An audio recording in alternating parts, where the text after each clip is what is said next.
Praise the Lord. Welcome back to Views of Indian Christians Expressed, voice and initiative of the Indian Catholic Forum. And I am your host, Chote Bhai. Our topic for today is the hand of God, which is based on recent experiences of the Christian Unity Octave held here in my hometown, Kanpur. Now, the hand is a very powerful symbol. In fact, on my phone, and I'm sure on your phone it will be better ones, there are 43 emojis of the hand alone, showing how it expresses different things. Even Indira Gandhi chose the hand as a symbol of her political party. And she often resorted to the foreign hand whenever she was in trouble or felt threatened.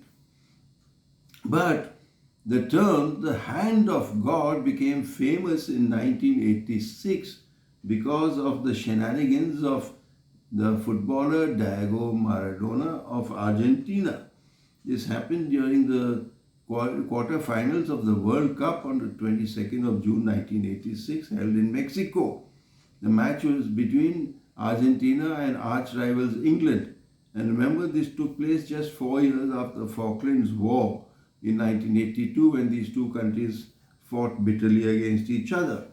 So perhaps Maradona thought he would be one up on the British in the football field.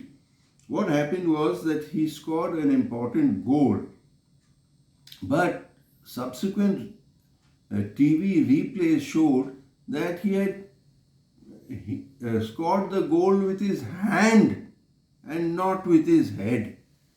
Now, when he was caught for this cheating, he said famously, "It was the hand of God." Okay, that was his version. But do we see the hand of God in our lives? As the coordinator of the Octave, which I just mentioned, I had to introduce the topic in 8 different churches. And this theme, the hand of God, was recurring, running right through. So let me explain. We talk of unity, which is often confounded with uniformity. I am repeating this. Unity is often confounded with uniformity. What is uniformity? It is something which our present government is laying stress on. Uniform civil code, one nation, one election, one district, one product. So you want to straitjacket everybody in one form. So that is uniformity, it is not unity. Now, look at the hand again. It has 5 fingers. All are different, yet they are held together in one hand. Nature believes in unity in diversity, not uniformity. And the biggest error which my Catholic Church made was to mistake one for the other. But God has created trillions of human beings, yet no two have the same thumb impression or the iris of the eye. In contrast, the government produces billions and billions of coins. They are minted, but all are identical, exactly the same. But we have not been made in a factory. They have been made by the hand of God, which respects and encourages diversity. So should not the Christian churches also accept that attitude? Now, the modern ecumenical movement began about 100 years ago, but divisions actually arose during apostolic times. Sometimes I've heard very often people say, "Hey, Christians are not united, Christians are not united." It's true what you expect and what you understand by unity. And we see right in apostolic times.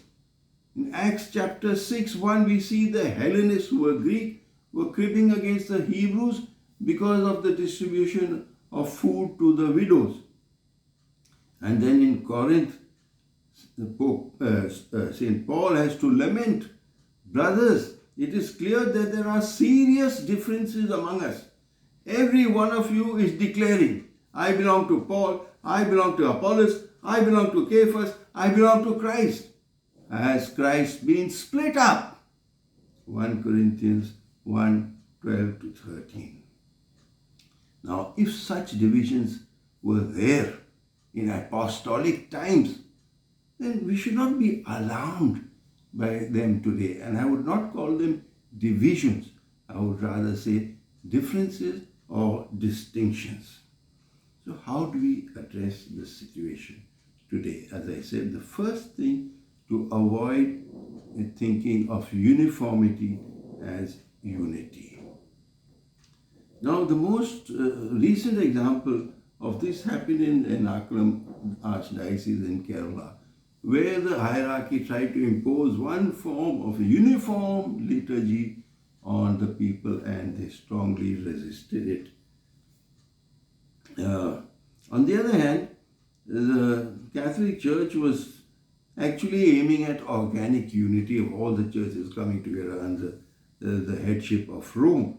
And the only success in this was in 1930, when Archbishop Mar Ivanius led his group of followers into full communion with the Catholic Church, which is now known as the Syrio-Malankara Rite. But this approach of organic unity was thankfully dropped along the way. Now, the churches that are theologically closest, let us say, to the Catholic Church are the Eastern Orthodox churches, but they are the most wary of what they would call the big brother Catholic Church. And it is to some extent that this big brotherly attitude resulted in the great schism of the East in 1054. And you will be interested to know it took 911 years for the rapprochement to take place, when Pope Paul VI and Greek Patriarch Athenagoras embraced each other in 1965 and withdrew the mutual excommunications. 911 long years. But this was a direct fallout of the aggiornamento, which means updating, that the Second Vatican Council undertook from 1962 to 1965. And I shall therefore quote from its decree on ecumenism, which in Latin is called Unitatis Redintegratio. And it states, I'm quoting from the document, promoting the restoration of unity among all Christians is one of the chief concerns of the Second Vatican Council. That's in number 1. In number 9, it continues, the Catholic Church accepts them with respect and affection as brothers. So here we see a fraternal and not any paternalistic attitude to sister churches. And finally it says, worship in common is not merely possible but is recommended. Number 15. So it advocates coming together and praying together. And more recently, Pope Leo XIV went to Nicaea, which is now called Iznik in Turkey, to commemorate 1700 years of the Nicene Creed, which is what actually was the first theological bringing together of Christian groups. And there he worshipped and prayed with various Christian churches. So we should bear in mind these official teachings and approach when we too approach any ecumenical efforts on our part. Now, I will again revert to the hand.